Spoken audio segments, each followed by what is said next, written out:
Listening test. You will hear a number of different recordings and you will have to answer questions on what you hear. You will have time to read the instructions and questions and you will be given time to check your work. All the recordings will be played once only. The test is in 4 parts. Now turn to part 1. You will hear a telephone conversation between a man and a college receptionist. You have 30 seconds to look at questions 1 to 4.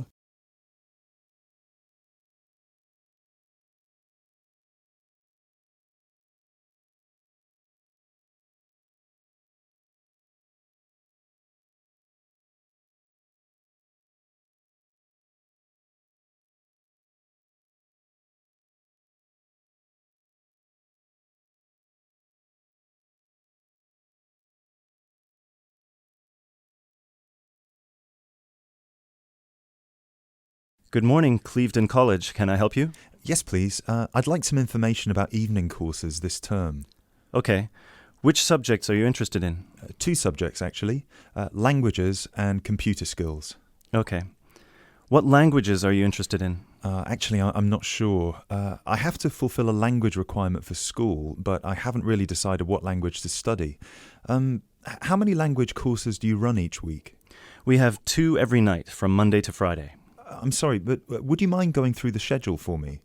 Not at all. Monday to Wednesday are modern European languages: French, Spanish, German, Dutch, and Polish. Thursday night we offer ancient languages: Latin and ancient Greek. And on Friday we finish off with the Asian languages of Hindi and Bengali. Monday to Wednesday, modern European. Thursday, ancient languages, and Friday, Asian. Can you spell Bengali, please? Yes, it's Bengali. Great. And how much do the courses cost? Each course costs £25 per person per term.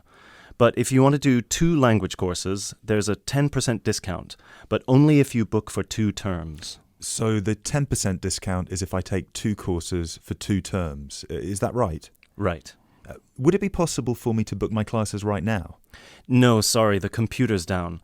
What I suggest you do is call extension 6994 after 6 p.m. and ask for Mrs. Johnson. I'm sorry, I didn't get that. Did you say 6994 after 6 p.m.? Yes, 6994. Please ask for Mrs. Johnson. Thanks.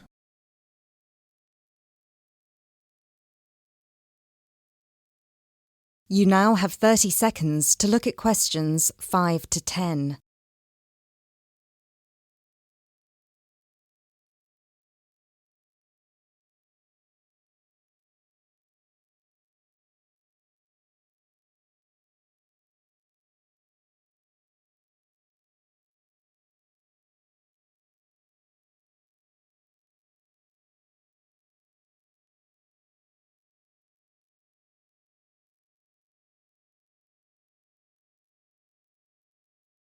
Okay, can we now look at the computer skills courses? Yes, of course. Computer classes always start in the first week of the month, and the way it works is we offer 1 computer class for the entire month. So you might spend 1 month on databases, another month on Excel, and so on. Classes meet once a week on Tuesday afternoons. The next class starts February 1st. Okay, so for the upcoming month, February... February is going to be databases. There are 24 places still free on that course, and it costs £40 per person. February, databases, 24 openings, £40. Okay. Excel starts in March, and that's nearly full, only 4 slots left. It's £45. Okay, Excel, March, only 4 slots left. Got it? April is Outlook. That is never as popular since it costs so much more, but you get a free CD. It is £60 for the month, and there are 19 places left. Okay, April, Outlook, £60. Is that it? No, on the 3rd of June we start a Word course. We have 16 vacancies for that at the moment. It's also expensive, at £55. 3rd of June, Word, 16 vacancies, £55. Now, do I call the same number to book a place on one of these classes? No, you have to call Mary Jones, I think. Yes, Mary Jones, extension 9623. Sorry, could you repeat that number? Yes, extension 9623. Please call her before 6 p.m. Okay. Many thanks for all your help.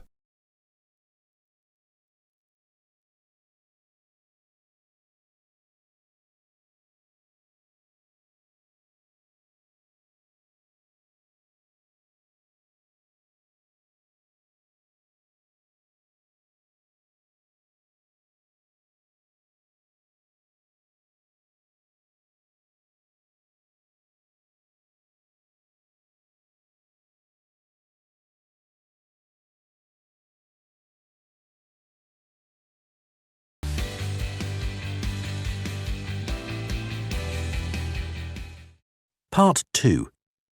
You will hear an introduction for students to a university campus. You have 30 seconds to look at questions 11 to 16.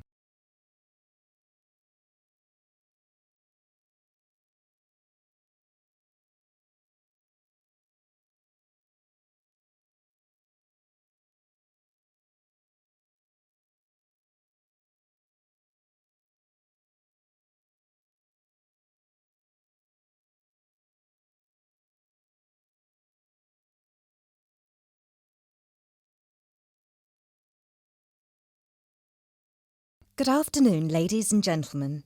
I'm Dr. Donovan, the principal of Donlevy University, and I would like to welcome you to the Dinglewood campus, which is one of the 3 campuses belonging to this university. This campus, Dinglewood, is where I have my office, and it's also the location of Languages and Science campus, so some of you will be studying here. Dinglewood is the most northerly campus. The business studies blocks are in the Churchdown campus in the centre of town, and the southern or Trailway campus, where history and architecture are situated, is to the south of the town. Those of you who are enrolled in any of those courses will be taken to your respective buildings at the end of this meeting. Those of you studying on the Dinglewood campus, you will have a tour later too. This building we are assembled in is the Office and Administration Block, Block 39, and is where the weekly meetings are held. You are welcome to attend these meetings, as are all the university staff. You may want to, as many university issues are discussed at these weekly meetings.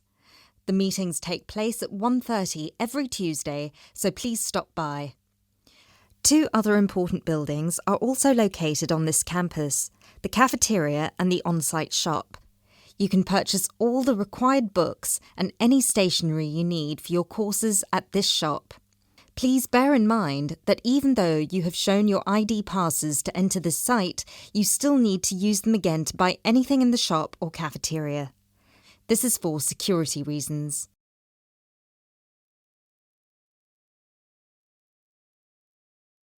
You now have 30 seconds to look at questions 17 to 20.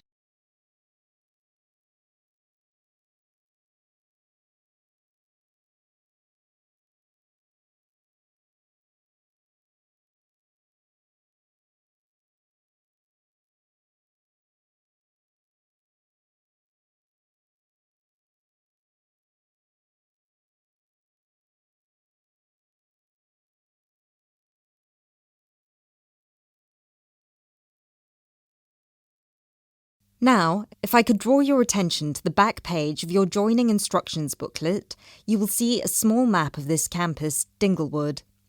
The block we are in now, the Office and Administration block, is located between the Languages Centre, Block 38, and the Physics School, Block 30.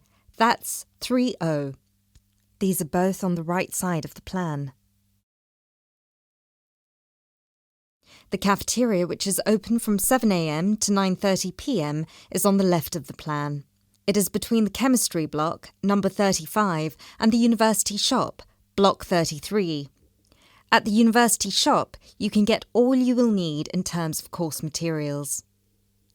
The Biology block is block number 29, and you'll find the Biology block between the Chemistry block and the Languages Centre. Be careful with the numbers, as they are not always logical.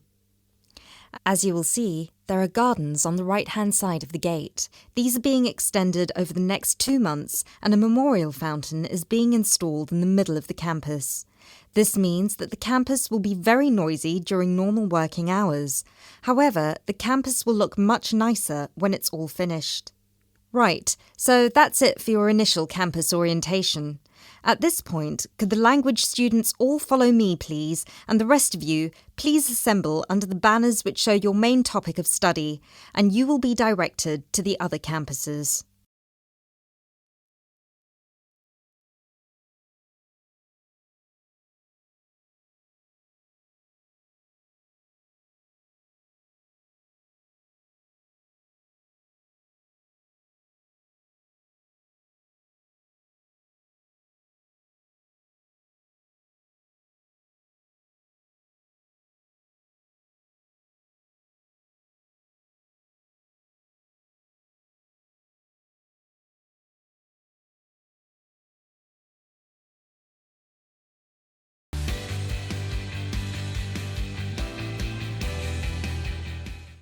Part 3.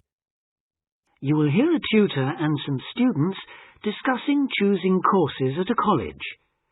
First, you have some time to look at questions 21 to 24.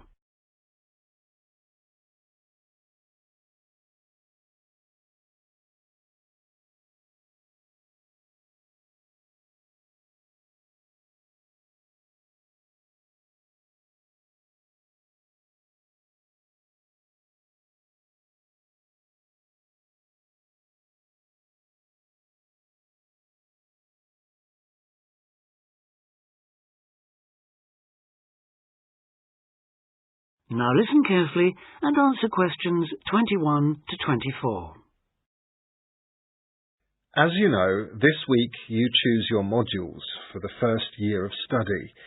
So this introductory meeting is aimed at helping you make informed choices. I think the best way to do this is on a question and answer basis. So, who'd like to start? Pat. Yes. There's something I've been wondering about. Will my choice affect my career opportunities? Well, for most students, the choice of Level 1 modules won't be crucial in terms of a later career.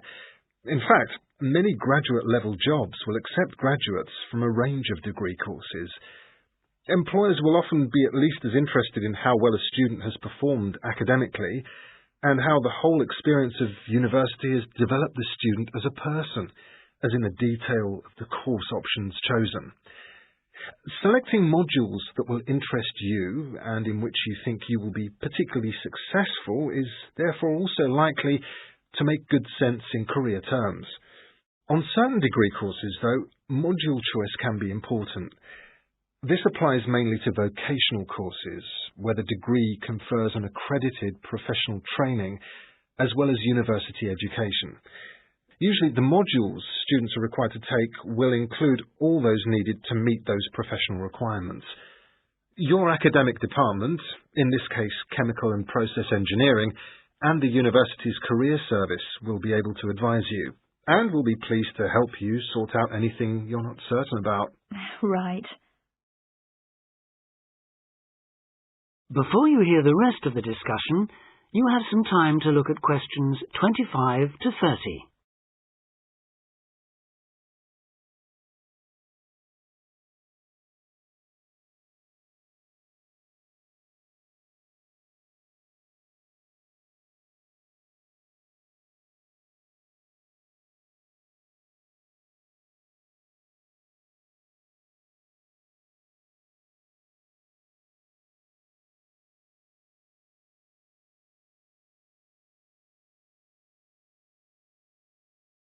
Now listen and answer questions 25 to 30. I'd like to ask a few things about the Applied Chemical Engineering module. Fine. What would you like to know? Well, apart from the work on practical engineering, what other topics are covered? Some that might surprise you. One that students always seem to like includes interviewing techniques, presentation skills, and producing written reports. They sound interesting. How are they taught? Through lectures, practical classes, and personal tutorials. Applied chemical engineering lasts all year, of course, so there's plenty of time. And what about assessment? through project work, usually, or dissertation, not exams as such. Is that the same for the information technology part of the module? Yes, things like word processing and learning to create spreadsheets are tested in a similar way on this module. That's not the case in some other modules, is it? No, it isn't. Are you thinking of any in particular? Yes, I'm considering doing fluid mechanics. Ah. The work on flow analysis looks interesting, and I like the look of some of the other topics too. So, how is that module tested? That's one of those which still uses written exams. The sit-down formal type, I'm afraid. Oh, that doesn't matter. I quite like that kind, as it happens. Pat, you've got a question. Yes. I was wondering about Science 1 in chemical engineering. How is that organised? It's a bit different from other modules, isn't it? Yes, it aims to give the necessary basis of physics and biology for those students who haven't studied the relevant subjects at A-level or equivalent. In practice, it means that students who have already studied physics are excused the physics lectures, while those who've done biology are exempt from attending the biology lectures. In the second part of the module, you're assessed on your project work in one of those subjects. And does the teaching approach differ too? Yes, particularly in one respect. You're encouraged to learn by working out the solutions to problems for yourself. I like the sound of that. Okay. Anything else? Yes, I believe it's possible to do a modern language as part of the course. Can you tell me a bit about the Spanish 1A module? Certainly. The main emphasis in 1A is on understanding and speaking, but students also learn to carry out some straightforward reading and writing tasks. Basic aspects of grammar are also introduced and practiced. The module comprises 36 hours of class contact, mainly in tutorial groups of 16 to 20, and students are expected to do approximately 64 hours of private study. It sounds interesting. I did some Spanish at the Cervantes Institute last year. Passed an exam, in fact. Ah, I'm afraid that means you can't do 1A. Oh. The regulations say this module may not be taken by students with a qualification in Spanish, though you could do 1B. That is the end of section 3.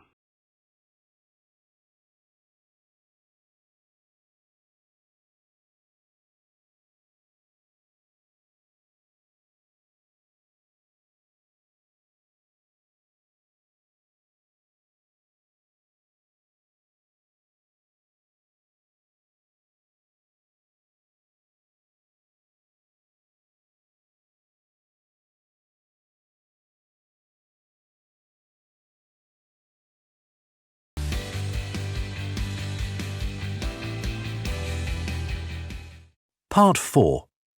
You will hear part of a lecture about a crater in Australia. First, you have some time to read questions 31 to 40.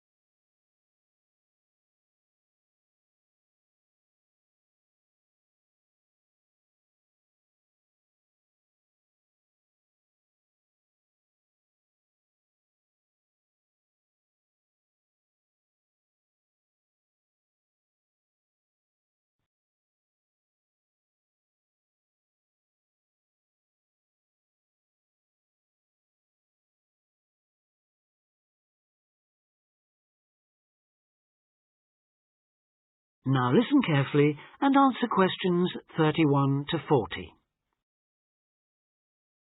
Lake Acraman in South Australia is Armageddon for the purist. No other meteorite impact on Earth has stamped the surrounding rocks with such an abiding, unequivocal geological record of collision, earthquake, wind, fire and tsunami, the giant waves formed by major Earth movements. The story it tells is elemental. without dying dinosaurs or even Bruce Willis to complicate its simple message of destruction. First, the numbers. About 590 million years ago, a rocky meteorite more than 4 kilometres across and travelling at around 90,000 kilometres an hour slammed into an area of red volcanic rock about 430 kilometres northwest of Adelaide. Within seconds, the meteorite vaporised in a ball of fire, carving out a crater about 4 kilometres deep and 40 kilometres in diameter, and spawning earthquakes fierce enough to raise 100-metre-high tsunamis in a shallow sea 300 kilometres away. Ancient, stable and unglaciated, the bedrock of Australia preserves some of the most photogenic impact craters in the world. Acraman is not one of them. 500 million years of erosion has taken its toll. A salt pan surrounded by low hills is all that remains to mark the site of the cataclysm. The true nature of the place dawned on geologist George Williams of Adelaide University in 1979. Gazing at a sheaf of newly acquired satellite images, he saw the small circular shape of Lake Acraman surrounded by a ring of faults and low scarps 40 kilometres across, and an outer ring twice this size. A year later, he made it to the site.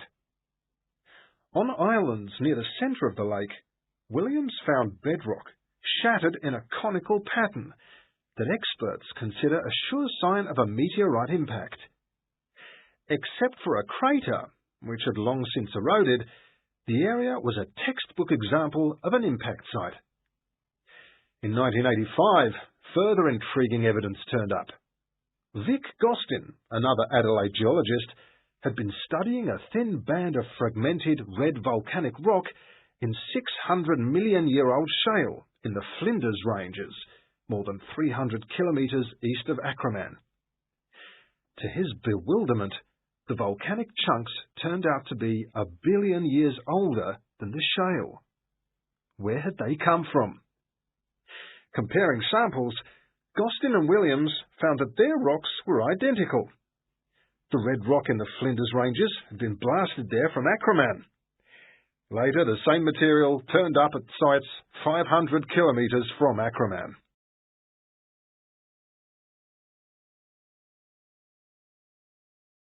Everywhere, the bands of fragments showed the same structure.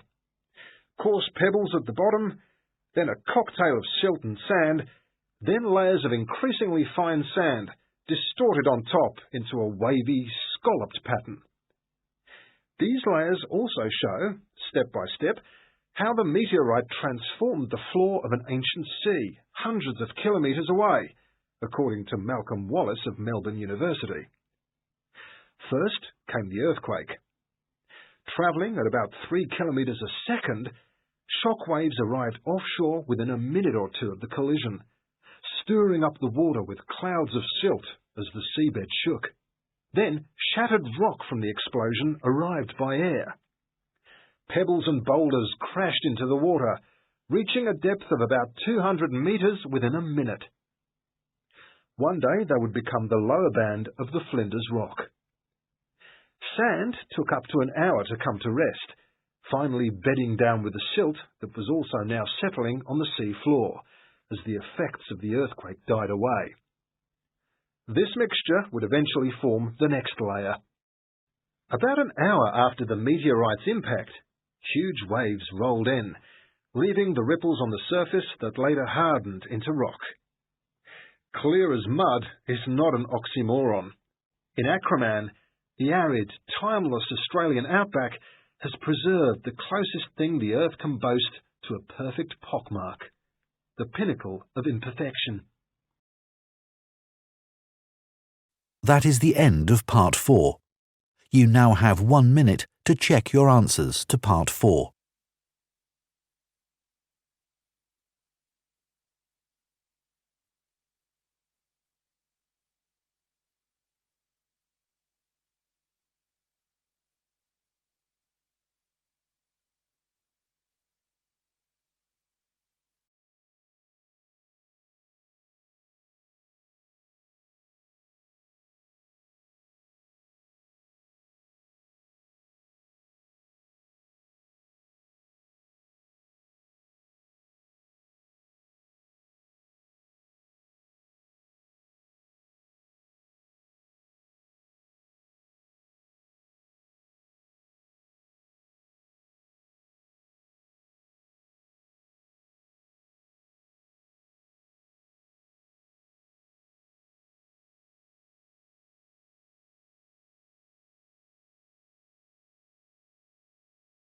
That is the end of the listening test.